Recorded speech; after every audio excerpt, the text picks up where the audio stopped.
What is up, everybody? Welcome to the Resist the Algorithm podcast. I am Ryan, and thank you for being here, whether you're watching live or you are watching later. I surely do appreciate it. This is a podcast that was birthed out of the hope to have conversations with people first and foremost. So, as a reminder, if you're able, follow us on social media. If you want to have a conversation about anything at all, please reach out to me. I would be happy to have you on the podcast. Again, this is something where you can go to Discord, which is in the description, to join and have continuing conversation when we are not live as well. One of the things I have thought about a lot over the last couple of weeks, and I've talked about it a handful of times on the podcast, is being a truth seeker. It's something that I have always desired to be myself, and it's something that I think that most of you desire as well. So I was thinking about the things and the traits that I have created in my life or pursued in my life, and I kind of boiled it down to 5 things. So I'm going to keep going over them for a little bit here because I think they're important. But the first is to have courage. It's not enough to just have a belief and know what we think about it anymore. It's not enough to just sit in the shadows or sit quietly by where conversations are happening when we don't agree with the topic or the perspective that is being given at the time. This is not a call to be contentious or violent or anything like that, but I think we need to have courage to have the courage to speak up about what we believe. And recognize part of this too is that we would be wrong. So the first trait of a truth seeker to me is to have courage. Next, it's to defend your beliefs. If you have beliefs, you should be able to give a defense for them. You should be able to articulate what your position is on the matter. You should do continuing research on the topics at hand and the counterpoints to your arguments and your beliefs so that, one, you can either defend them better, or two, it goes into the third point of it allows yourself to be challenged. If your beliefs can't be challenged and they still stand up to scrutiny and they are still your beliefs, then they're not very strong beliefs. They're very thin, they're very weak, and more than likely, they're not the truth. The truth is not a weak place to be standing in terms of what we believe. Next, this is probably the most controversial because I know not everyone I'm speaking to is religious, but I believe we need to, in order to be a truth seeker, we need to pray for our enemies. The goal should be to not have enemies at all. And if you can't bring yourself to pray because you don't believe that there is someone that is on the other end listening per se, I get that. I think we can all agree at the very least to be gracious towards our enemies. That's not to give an excuse for them. Our enemies do egregious things at times. There are people that believe similar things to what I believe that say that they hold the same exact beliefs that I do that do egregious things at times. And that's when we need to have the courage again to speak out against those things, regardless of where the person falls on the ideological spectrum. So I think having grace for our enemies and the people who we disagree with is at the very least that's the minimum standard that we should have towards people in a civilized society when we disagree. And the last, and it's the most important probably in my mind, maybe second most to uh, being gracious towards your enemies, but it is resist the algorithm. We are bombarded every day with information and things trying to capture our attention and change our mind and shift the chemistry and thoughts within our brains. And we need to resist that because oftentimes that's not the truth. Oftentimes it is the bias of the platform or the website that we go to most that is trying to push their ideology onto us. And if it's not the truth, we shouldn't want it in our lives. First and foremost, we should want to discover the truth. Not first and foremost should we want to protect our own biases and our own beliefs. If our own biases and beliefs are not the truth, we should discard them. And we should discard them very quickly. It should be an expedited process. They should not stay in our lives. And those are the 5 things. So have courage, defend your beliefs, be challenged, pray for your enemies, and resist the algorithm. And if we do those 5 things, I think society will get better, but we have to do it all together in our own personal lives and also in the conversations that we are having with others. So, those are my thoughts on that. If you have any thoughts on it at all, please leave a comment below. Let me know if you think I missed anything. Let me know what your perspective is on being a truth seeker. And again, I thank you for being here. All right, our first story that I want to go over today comes out of Maryland. CBS News is reporting. Let me bring it up here. Maryland failed to protect children in state care from sex offenders, audit reveals. A scathing audit finds Maryland Social Services Administration failed to protect some children in its care from sexual offenders and did not provide basic medical and dental care to thousands of vulnerable juveniles. Auditors found children may have been placed in homes with registered sex offenders. Specifically, our audit disclosed that SSA did not have comprehensive procedures to ensure individuals with disqualifying criminal backgrounds did not have access to children in state's care. As a result, SSA was not aware of 7 registered sex offenders we identified that had the same address as an approved guardianship home housing 10 children as of August 2024. We need immediate change, Selzga said. Someone must take responsibility for a sex offender having access to 4 to 8-year-olds. A convicted murderer was working with foster children. It's heartbreaking. These foster children came out of a bad situation and we're trusting the state to take care of these children. Selzga knows the system, having once provided foster care herself. I had a thorough background check. They checked our bank statements. They looked at our tax returns.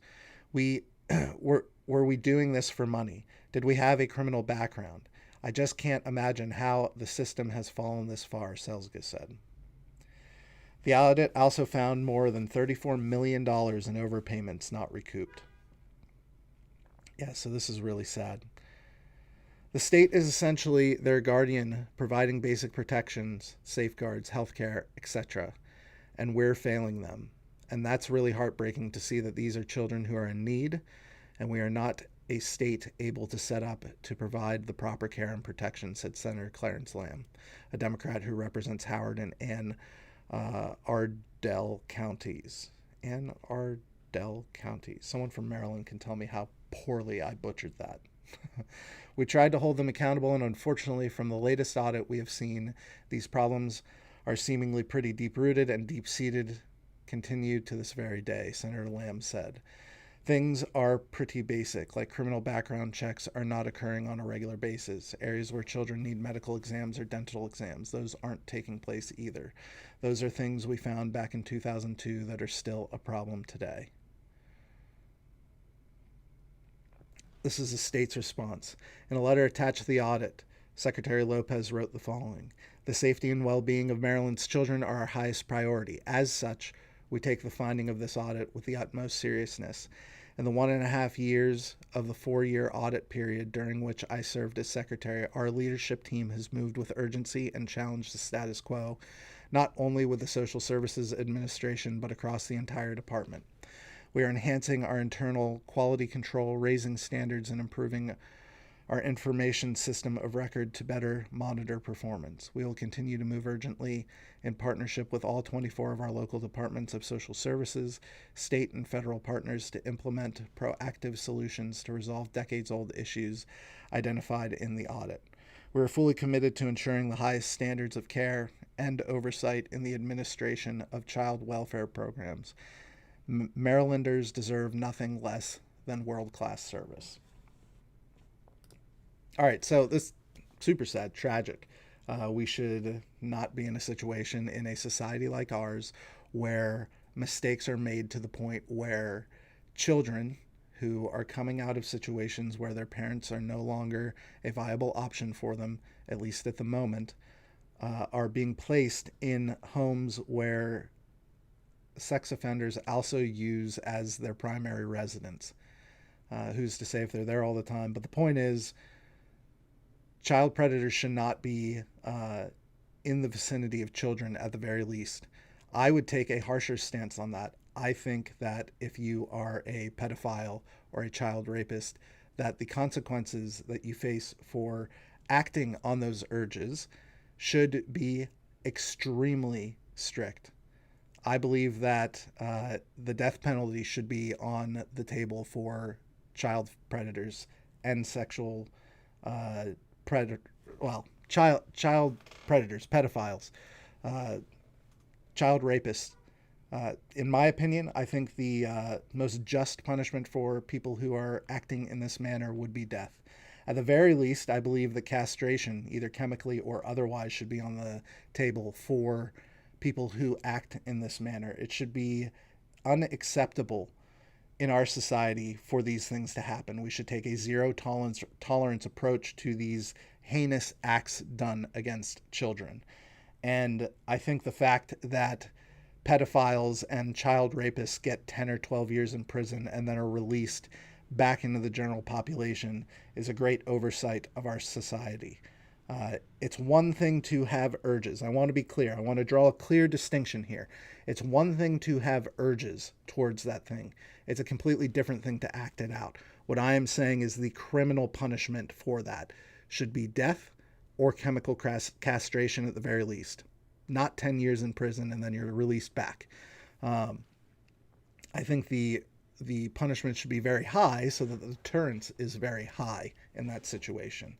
And there's things that you can do to mitigate those urges. Same as any quote unquote bad urge that we have.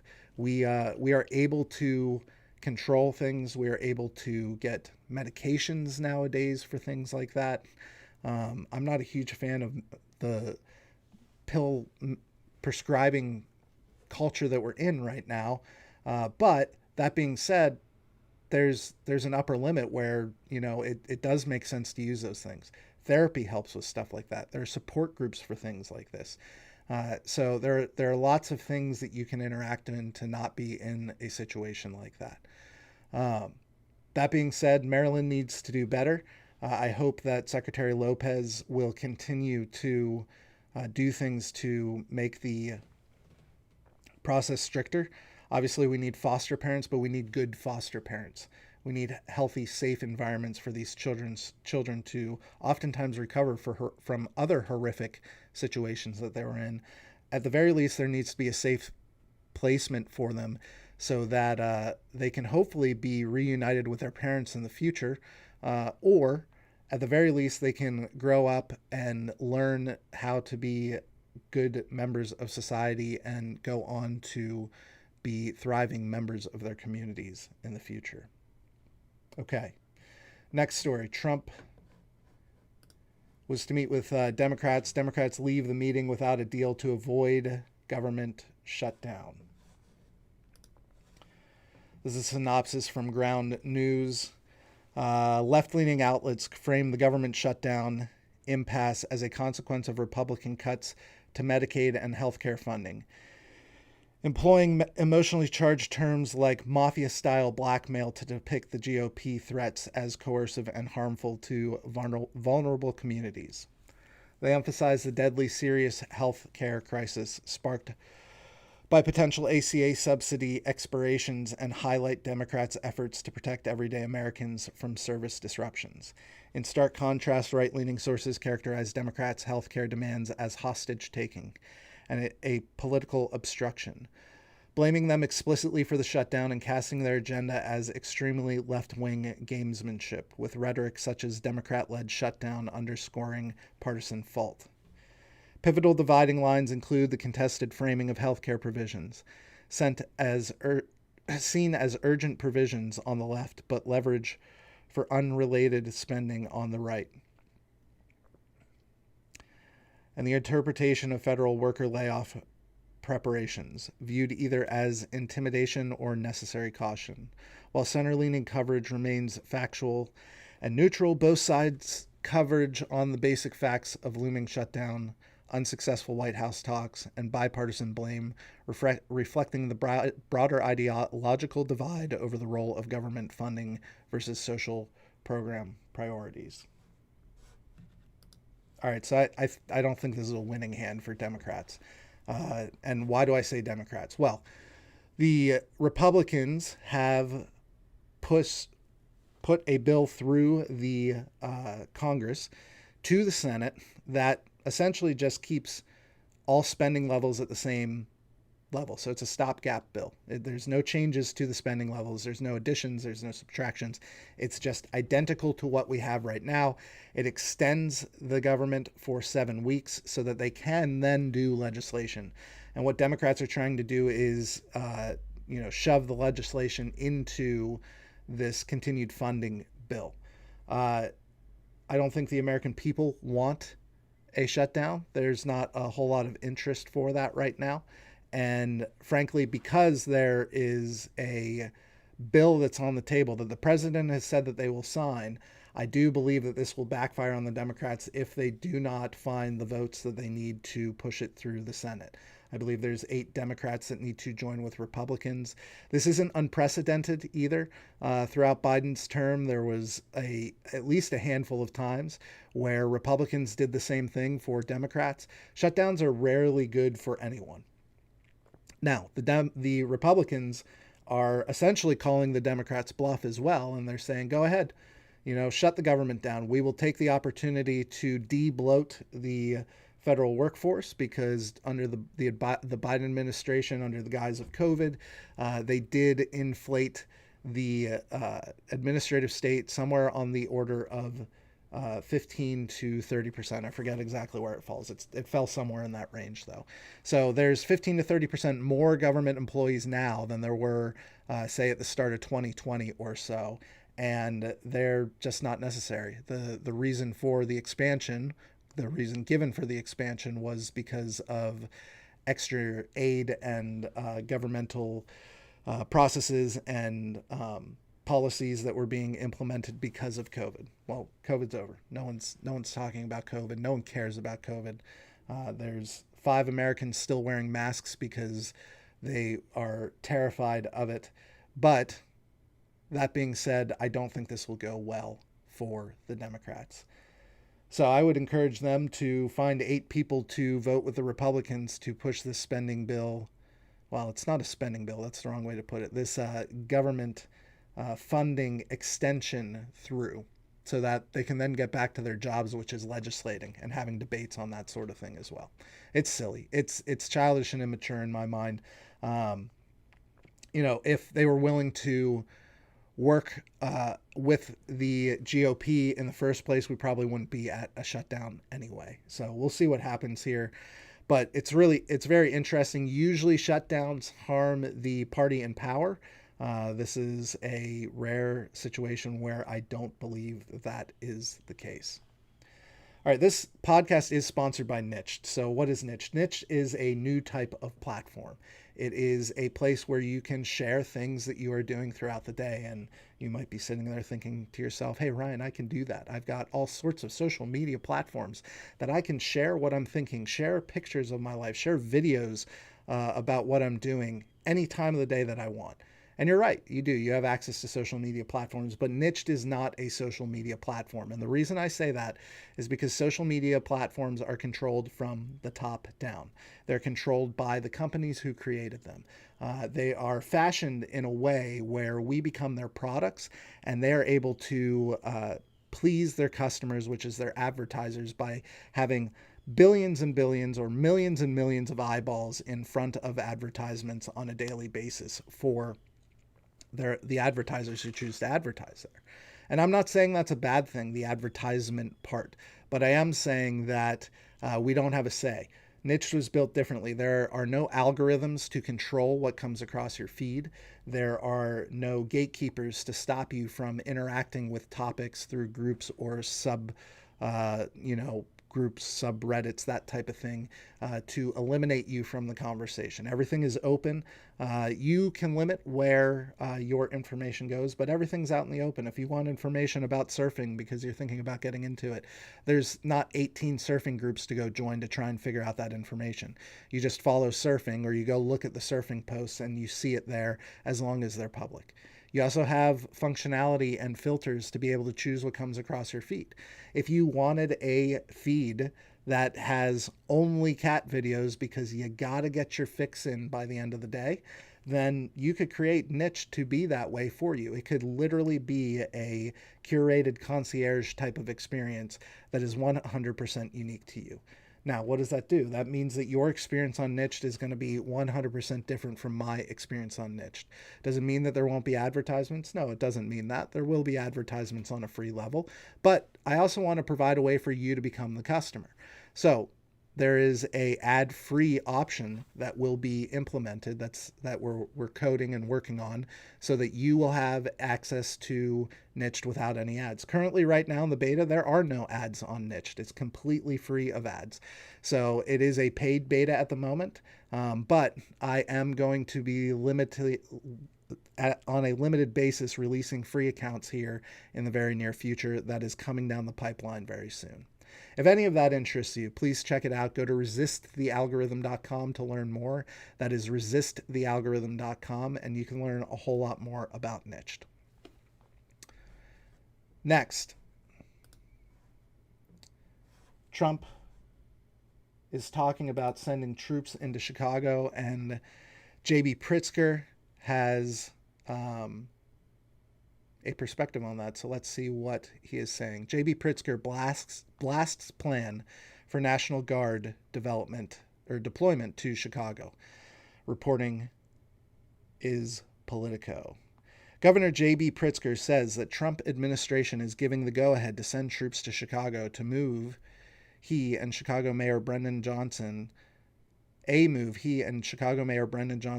unconstitutional and politically motivated. The news comes as Illinois joins other states in filing a lawsuit against the administration for withholding public safety and disaster relief funds.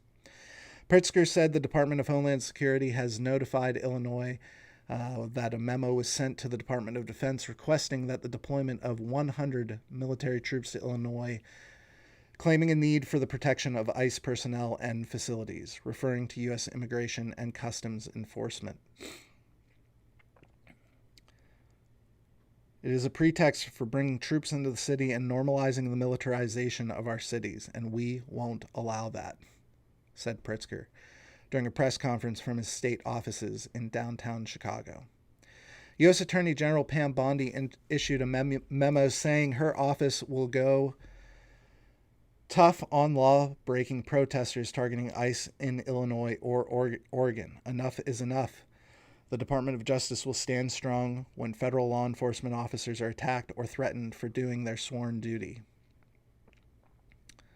Over the weekend, Department of Homeland Security agents fanned out across the already heavily policed and tourist-friendly areas of downtown Chicago. They patrolled the Magnificent Mile, the Chicago Riverwalk, and the upscale Gold Coast and River North neighborhoods. They even walked around Trump Tower. Pritzker warned of a broader threat posed by Trump's actions, stating, "You cannot call this anything except an attack on the Constitution of the United States." All right. Well, Pritzker's not happy. I can call it something different. There are attacks on ICE facilities across the nation. There seems to be some evidence. I'm not saying there's certainly evidence, but there seems to be some evidence that many of these protesters and rioters are paid actors. So they are being pushed to be doing this, or they're doing it professionally. Look, there's federal laws on the books. ICE has every right to, well, not even a right. ICE is required to go and find illegal immigrants, people who've come here illegally and are hiding out in major cities or wherever they might be throughout the country. That being said, when they're out in the field or in general, they need to be able to come and go from their precincts or their buildings, whatever they're called, peacefully. They are not after citizens. They are after illegal immigrants. They're after criminals. And you are a criminal if you have come into the country illegally. You have broken the law. So they are doing their duty. They are doing the job that they swore to do on the Constitution, and they're upholding the Constitution that they swore to protect. So to send the National Guard in to protect these facilities is not problematic in my mind. Now, that being said, it is a risky play, I believe, to send the military into places not because they are not wanted there, but because of what Pritzker is kind of saying here, that it looks like we're normalizing the militarization of U.S. cities. It looks like that we are going against some of the parts of the Constitution. And if that were in good faith, I think I'd agree with it. I don't know, because too often I think he says things that aren't in good faith when I've heard him or seen things that he said before. So he also talked about how it's dangerous that the Republicans are calling Democrats fascists. I found this clip of him as well, so let's listen to what he had to say. Times. For Donald Trump and the MAGAs in Congress, this is not about fighting crime or about public safety. This is about sowing fear and intimidation and division among Americans. It was about creating a pretext to send armed military troops into our communities. This is about consolidating power in Donald Trump's hands. What he plans to do with that power, now or during the 2026 elections, should worry all of us. When you add to that the Trump administration's effort to label as dangerous free speech critical of him, White House senior staff calling the Democratic Party fascist, the Trump-appointed FCC chair threatening to revoke broadcast licenses and the approval of a merger in order to silence late-night comedians, Trump's threats to jail political opponents, you cannot call this anything except an attack on the Constitution of the United States. But let's also talk about what he's doing. Yeah, so I find it funny that he is frustrated that Republicans are calling them fascists. Well, from my perspective, the federal government right now is trying to secure the interior of the United States. They're trying to find people who have come here illegally, to remove them from the country because they are not welcomed here. Not that we don't want immigrants. That's not what I mean by that. I'm the son of an immigrant. But what I'm saying is they were not invited here. They weren't, they didn't go through the process to become a citizen. They didn't come to the border and claim amnesty. There is a process. There's a legal process for asylum, not amnesty, but asylum. And they didn't follow that. They didn't go through that process. Instead, they paid lots of money for other criminals to smuggle them over the border. And it's a really hard sell in my mind if you're trying to say, well, they're not criminals. They're good people who wanted a better life for themselves. Okay, that may be true. But when you pay other criminals to do things for you, you are probably not a really great person. There are proper ways to go through this. There are proper channels to go through this, and we need to secure the country. I find it funny too, because just today from the Washington Examiner, I saw this headline: Democrats refuse to tone down rhetoric on fascists after killings. No obligation to sugarcoat. A gunman opened fire last week at Dallas Immigration and Customs Enforcement Facility, killing one detainee and injuring two others. Less than 2 weeks later, conservative activist Charlie Kirk was assassinated, with officials saying the suspects left behind ammunition etched with references to fascism. Democratic lawmakers, however, have refused to walk away from the label most typically associated with Nazi Germany, arguing that Trump's conduct in office leaves them no choice but to call it the way they see it. So I'm going to call you a fascist. We're going to call them a fascist. You call me fascist. I call you fascist. We'll just keep throwing around the term fascist until it doesn't mean anything. Well, newsflash, it doesn't mean anything. At least not on the right side of the aisle. No one cares. Like, everyone I talk to, all of my friends who are Republicans are like, who cares? Call me a Nazi. Call me a bigot. It doesn't mean anything anymore. So you've diluted the term so much that it doesn't mean anything anymore. So much to the point that now you're offended when you're called a fascist. When in actuality, over the last handful of years, for the most part, there's been more, in my opinion, fascism coming from the leftist side of the aisle, in terms of not wanting people to speak, not wanting to hear diversity of thoughts and ideas, not wanting to argue your point, not being strong in your belief system, not having the courage to share your opinions. You guys are the fascists on the left. Like, not the liberals, but the leftists are the fascists, or the more fascist group, in my opinion. And they're accepted in on the left. That's the problem. So if the liberals were out there saying, yeah, we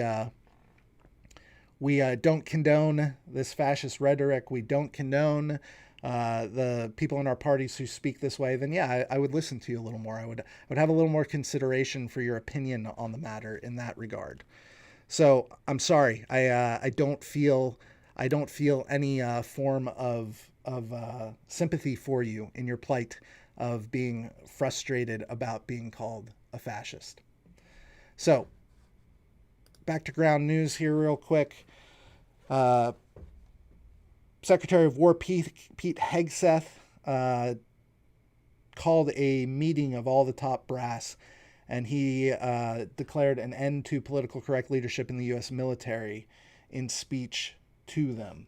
So this is ground news again. I'm looking at the bias comparison here.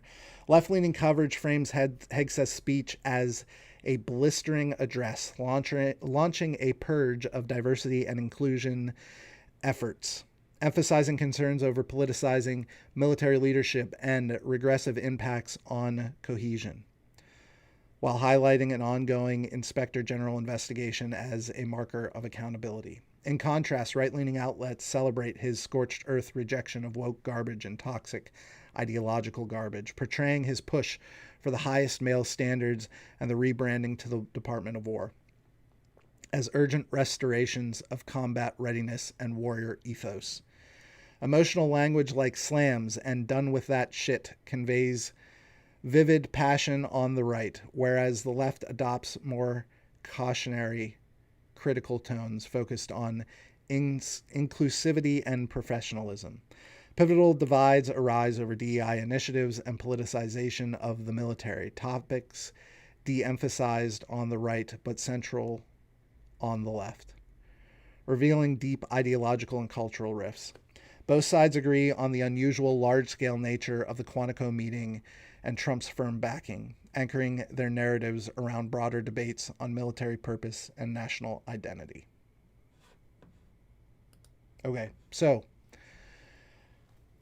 the Department of Defense has been renamed back to the Department of War. Hegseth is still going on his mission to weed out DEI from the military, which frankly makes sense.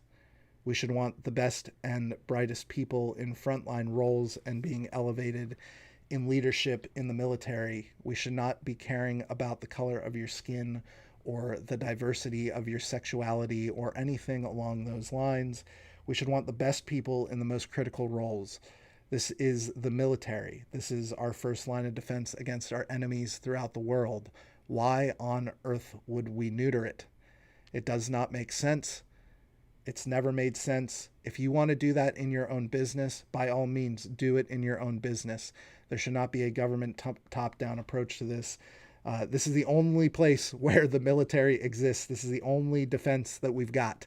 We should want the best people in the roles. Now, it is unique and interesting that almost all of the top leadership in all of the military branches were brought into a singular meeting. I think it's also a little risky to do things like that, so that is definitely a critique. I'm not sure I would have done it face to face, but I do also get the idea of presenting the United States might in one place as well. So here's a little bit of what he said during the speech. Let's take a listen.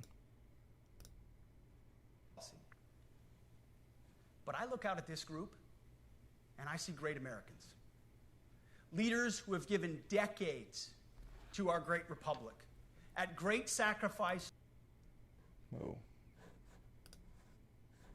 to yourselves and to your families. But if the words I'm speaking today are making your heart sink, then you should do the honorable thing and resign. We would thank you for your service.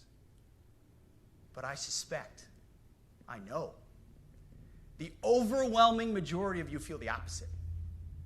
These words make your hearts full. You love the War Department because you love what you do, the profession of arms. You are hereby liberated to be an apolitical, hard-charging, no-nonsense, constitutional leader that you joined the military to be. We need you locked in on the M. Not the D, the E, or the I. Not the DEI or the DIE of dime. By that I mean the M, military, of the instruments of national power. We have entire departments across the government dedicated to diplomatic, informational, and economic lines of effort. We do the M. Nobody else does. And our GoFos need to master it in every domain and every scenario. No more distractions, no more political ideologies, no more debris. Now, of course, we're going to disagree at times. We would not be Americans if we didn't. Being a leader in a large organization like ours means having frank conversations and differences of opinion. You will win some arguments, and you will lose some arguments. But when civilian leaders issue lawful orders, we execute. We are professionals. All right. So, frank conversations, difference of opinion. Man, we're going to have conversations and we'll disagree sometimes. And sometimes your perspective will prevail and sometimes it won't. It definitely sounds fascist to me, right? So I don't get it. I don't understand. Doesn't make any sense to me. The middle and right side of the aisle is not where the fascism comes from. The Secretary of War is saying that you can be an apolitical actor and the constitutional leader that you signed up to be. So you can focus on the M, right? The military portion of the thing. He said that there are other departments that deal with diplomatic and economical considerations in America, but we are the only ones that deal with the M. So he wants them to be laser focused on the military side of it, which makes sense. Hopefully not to make war. Hopefully we don't make war. That's the goal. That's the hope, I think. Most Americans don't want to go back to war. That is pretty clear. But in order to be peaceful, you have to be strong. In order to have peace with everyone, you have to be extremely strong. You have to have good allies and a great military response capability. You have to have a fairly decent size military, maybe not in person, but definitely in capability. So I think it's a good message that he's putting out. He's saying that the DEI stuff is done, that the most prevalent or most qualified leaders will be now elevated. That's a good thing. He did graciously, I think, ask for people who disagree with that to resign. I think that's a fine thing to ask people to do. If they no longer agree with what the government is doing or what their role in the government is, they should resign. They shouldn't be there fighting against it, in my opinion. I know that's probably not the case. Most of the woke and DEI pro generals and other leaders will probably stay in the hopes that they can recoup from this at some later date. But I think the point being made is the Department of War is designed to be able to wage war in the worst case scenario so that we should be prepared. And I think that is an admirable thing to go after. All right, that was the last story for the day. The last thing to talk about is Federalist number 5. So again, this one's written by John Jay, but let's jump in. I've been going over the Federalist Papers at the end of each podcast for the last couple of days. Obviously, I'm on the 5th one. There's over 80 of them, so we will be talking about these for a while. I think it's important to understand the mentality of our forefathers when they were forming this country and fighting for what it looks like today and what they intended for the country to look like as well. So, Federalist number 5, the same subject continued concerning dangers from foreign force and influence. To the people of the state of New York, Queen Anne in her letter of the 1st July 1706 to the Scotch Parliament made some observations on the importance of the union then forming between England and Scotland, which merit our attention. I shall present the public with one or two extracts from it. An entire and perfect union will be the solid foundation of lasting peace. It will secure your religion, liberty, and prosperity. Remove the animosities among yourselves and the jealousies and differences betwixt our two kingdoms. It must increase your strength, riches, and trade. And by this union, the whole island, being joined in affection and free from all apprehensions of different interests, will be enabled to resist all its enemies. We must earnestly recommend to you calmness and unanimity in this great and weighty affair, that the union may be brought to a happy conclusion, being the only effectual way to secure our present and future happiness, and disappoint the designs of our and your enemies, with who will doubtless, on this occasion, use their utmost endeavors to prevent or delay this union. It was remarked in the preceding paper that weakness and division at home would invite dangers from abroad, and that nothing would tend more to secure us from them than union, strength, and good government within ourselves. This subject is copious and cannot easily be exhausted. Should the people of America divide themselves into 3 or 4 nations, would not the same thing happen?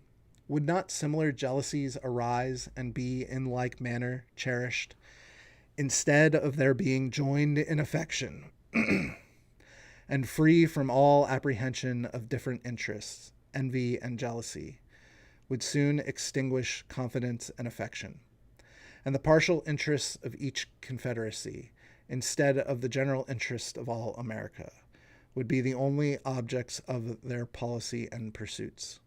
Hence, like most other bordering nations, they would always be either involved in disputes and war, or live in the constant apprehension of them.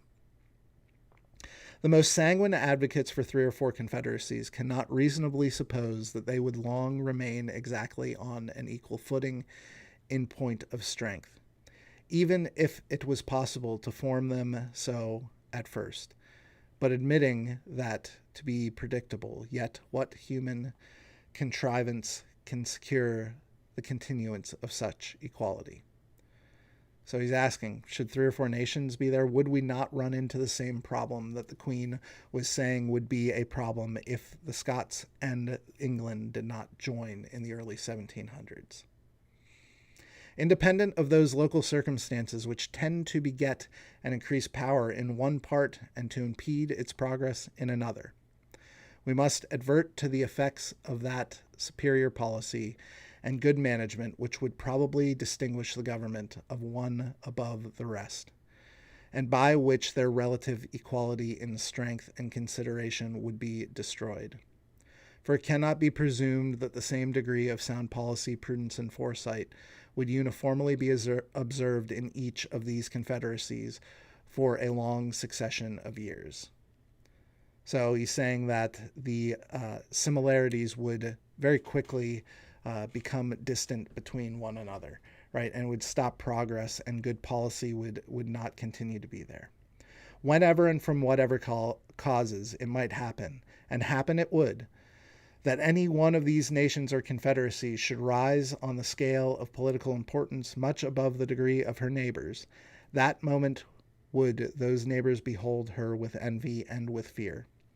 Both those passions would lead them to countenance, if not to promote, whatever might promise to diminish her importance, and would also restrain from measures calculated to advance or even to secure her prosperity. Much time would not be necessary to enable her to discern these unfriendly dispositions. She would soon begin, not only to lose confidence in her neighbors, but also feel a disposition equally unfavorable to them.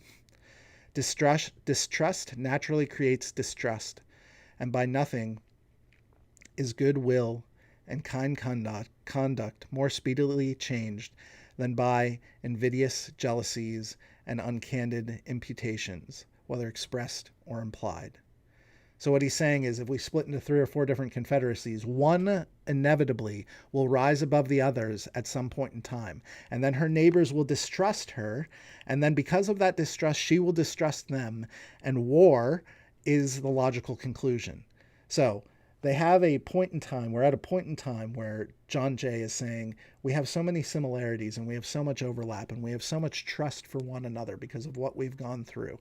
If we were to split, we would lose all of that. We would lose that unity. We would lose that American spirit, and it would turn into something different. Here's his conclusion of whether they should split or not. Nay, it is far more probable that America, as in Europe, neighboring nations acting under the impulse of opposite interests and unfriendly passions, would frequently be found taking different sides. Considering our distance from Europe, it would be more natural for these confederacies to apprehend danger from one another than from distant nations, and therefore that each of them should be more desirous to guard against the others by the aid of foreign alliances than to guard against foreign dangers by alliances between themselves. And here, let us not forget how much more easy it is to receive foreign fleets into our ports and foreign armies into our country than it is to persuade or compel them to depart. How many conquests do the Romans and others make in the characters of allies? And what invitations did they, under the same character, introduce into the governments of those whom they pretend to protect? Let candid men judge, then, whether the division of America into any given number of independent sovereignties would tend to secure us against the hostilities and improper interference of former nations. So he kind of leaves it open there, right? He's saying it's much more likely that we would come up against adversity from one another because if we were to split into different confederacies, if we were to split into different nations, than it would be for us to find ourselves fighting people from across the sea or the ocean, right? He's saying that it's much more likely that they would co-opt these governments to fight on their behalf than it would be for us to see great fleets coming over to attack us. And then making the point that isn't it easier to accept these countries into our ports than it is to expel them from our ports. Anyway, very interesting. I think it's of great importance to try and understand what our founding fathers were thinking, what they were trying to accomplish and do, so that we might understand what America was founded on and what America was intended to be better. I'm not saying necessarily, I'm not making a assertion that they were 100% correct or that they were correct at all. I'm just saying that we should learn and know history so that we do not repeat the same mistakes. Anyway, thank you so much for being here. It means the world to me. Remember, have courage, defend your beliefs, be challenged, pray for your enemies, and resist the algorithm. And I will see you tomorrow. Have a great day.